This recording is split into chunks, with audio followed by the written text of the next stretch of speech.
Hello guys, I'm Jacob from AAA Teaching Center, and today I will be teaching you all circular measure, which is one of the chapters in your additional mathematics. So since circular measure I believe is actually quite a wide chapter, I will be breaking it into two parts, and today I will be touching onto part 1. So let's get started. Well, before I introduce you to circular measure, I want to introduce you to a new concept called radians. So I believe you guys are familiar with degrees, right?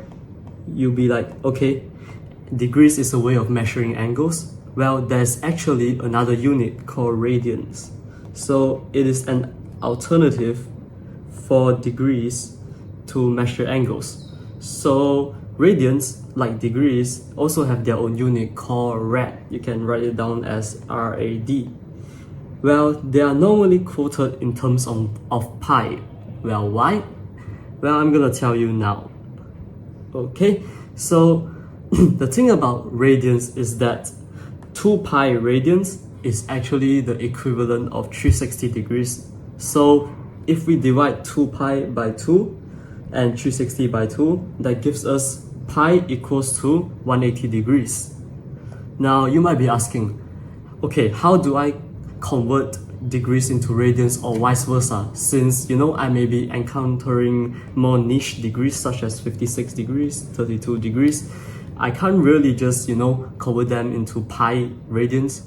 Well, this is the formula you will be learning today. Okay, so to convert degrees to radians, you actually need to take degrees times pi over 180, and that will give you radians. This is the first one. And to do radians to degrees, you actually just flip the pi and 180 over to 180 over pi, and that will give you degrees from radians. Okay, well, okay, since this is a fairly new concept to some of you, I'm gonna give you some exercises now.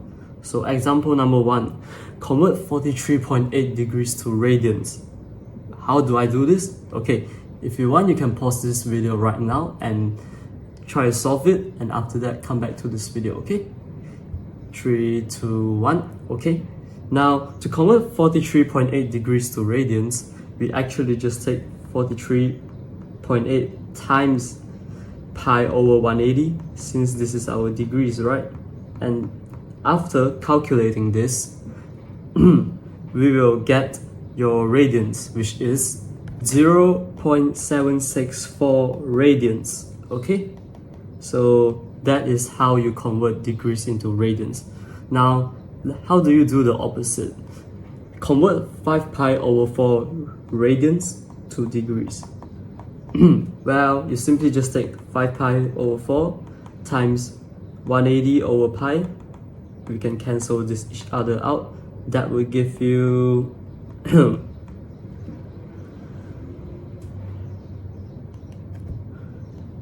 225 degrees. Okay,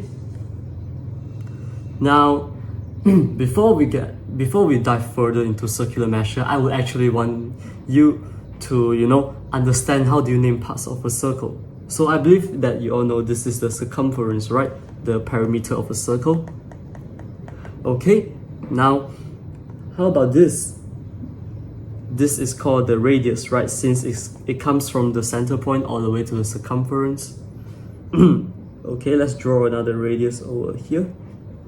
Now, this part over here that I'm about to highlight, this part over here, what do you call this? Well, in math, we actually name this as the arc. Okay, the arc of a circle. It's somewhat like the crust of a pizza. You cut out a pizza slice, and then this is the crust of the slice. That's what we call it, arc. Okay, and this area over here, let me highlight it real quick. This entire area over here, what do you name it as? You name it as a sector. Okay, this is a sector of the circle. Okay, let me draw out another sector because there are more parts of the circle to name.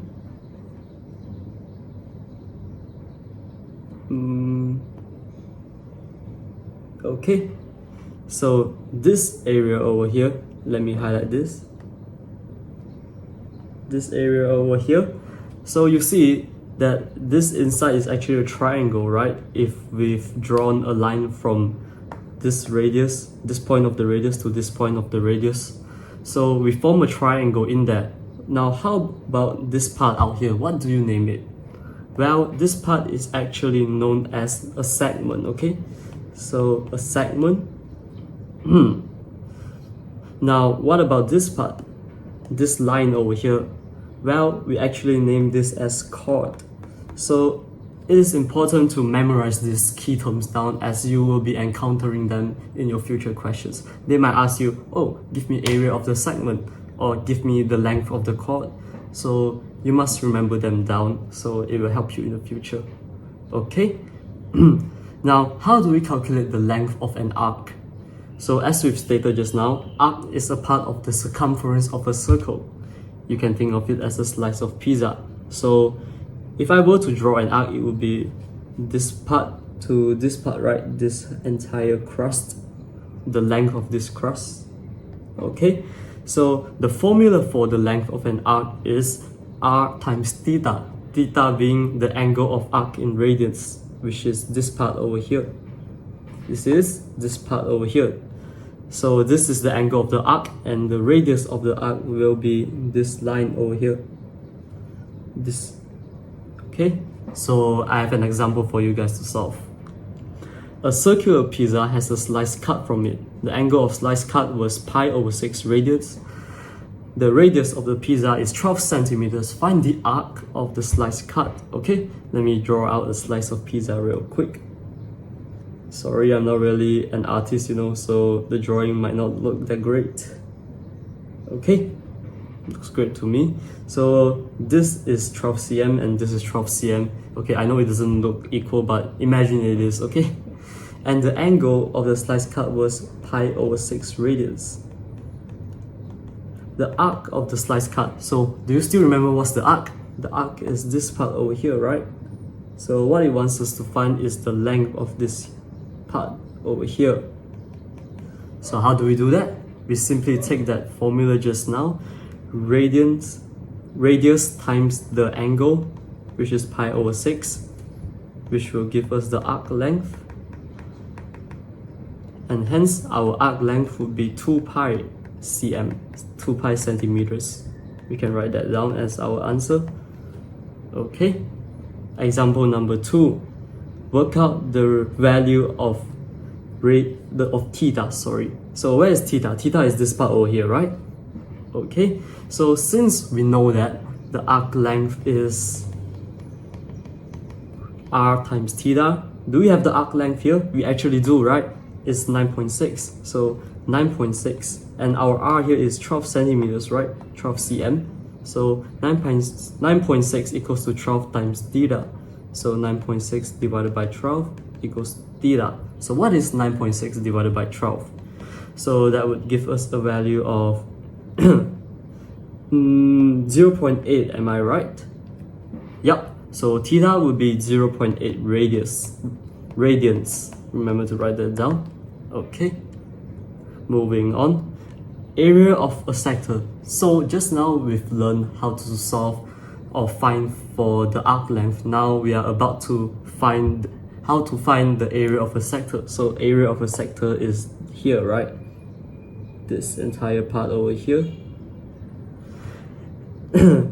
So the formula for the area of a sector is actually 1 over 2 theta times r squared, with r being the radius and theta being the angle. Okay, so let's dive into the example. So example 1 over here. A sector of radius 6 centimeters has an area of 30 centimeters square. Find the angle at the center of the sector. Okay, so let us construct this sector out. You all still remember what's a sector, right? The pizza thingy. So okay, my pizza's a bit slanted. Okay, this looks like a great pizza. So 6 centimeters, this is the radius, and this entire shaded region here would be 30 centimeters square. So the question wants us to find this angle over here. So how do we do that? Okay, you still remember the formula, right? Area of sector equals to 1 over 2 theta r squared. Area of sector being 30 centimeters in this case, 1 over 2 theta is what we're about to find, and 36 being r squared, since 6 squared is 36.